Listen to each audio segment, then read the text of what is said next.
Bonjour, je suis le docteur Marc Chemla du Centre Vision Laser Paris-Ouest, spécialisé en chirurgie laser de la myopie et des autres défauts de la vision. La chirurgie laser des yeux, encore appelée chirurgie réfractive, permet de corriger définitivement et de façon très efficace tous les défauts visuels tels que myopie, hypermétropie, astigmatisme ou presbytie.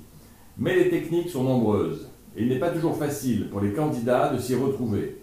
Nous allons dans cette vidéo vous proposer un panorama des différentes techniques les plus pratiquées aujourd'hui. Grosso modo, on peut dire qu'il existe aujourd'hui deux grandes familles d'opérations. Les techniques avec découpe d'un volet ou capot cornéen qu'on appelle LASIK, et les techniques sans découpe, laser excimer de surface. Revue en détail.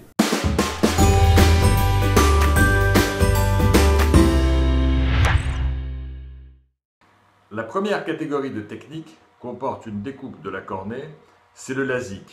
Le capot cornéen est réalisé avec un microkératome chirurgical. C'est une sorte de micro-rabot permettant de réaliser le volet cornéen. On va ensuite appliquer le laser excimer qui corrige le défaut visuel directement à l'intérieur de la cornée. C'est ce qu'on appelle le LASIK classique et pour lequel on a plus de 15 ans de recul et qui marche très bien. Plus récemment, et toujours dans la même famille LASIK, le volet cornéen peut être réalisé avec un premier laser qu'on appelle femtoseconde. Dans cette intervention, parfois appelée un peu rapidement 100% laser ou tout laser, il est vrai que le capot est réalisé avec un premier laser. Mais tout n'est pas fait par le laser. Cela comporte quand même une manipulation directe sur l'œil. La deuxième catégorie ne comporte pas de découpe de volet ou capot cornéen. Il s'agit de techniques de surface. Ces techniques laser excimer de surface sont des dérivés de la PKR qui fut la première des opérations de chirurgie réfractive pratiquées depuis une trentaine d'années. Nous avons soit la PKR classique qui reste toujours d'actualité, soit l'épilasique qui malgré son nom n'est pas un LASIK mais est bien une variante de la PKR.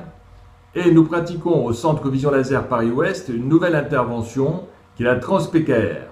De quoi s'agit-il? C'est une amélioration de la PKR où il n'existe plus aucune intervention sur l'œil.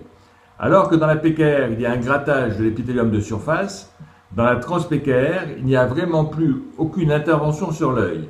C'est la seule intervention vraiment sans aucun contact sur l'œil et vraiment 100% laser. Alors, comment choisir entre toutes ces techniques? Les techniques avec capot, type LASIK ou femtoseconde, vont permettre une récupération visuelle dès le lendemain, avec très peu de douleur post-opératoire, juste une petite gêne de quelques heures. Les techniques de surface, paradoxalement, bien qu'il n'y a pas de découpe de capot, vont être plus douloureuses pendant 1 ou 2 jours et vont permettre une récupération visuelle plus lente, entre 3 et 4 jours, voire un peu plus.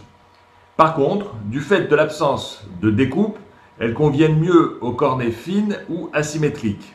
Enfin, pour les patients qui ont une appréhension et qui ne veulent aucun contact sur l'œil, la trans-PKR sans contact est vraiment intéressante. Donc le choix est parfois délicat.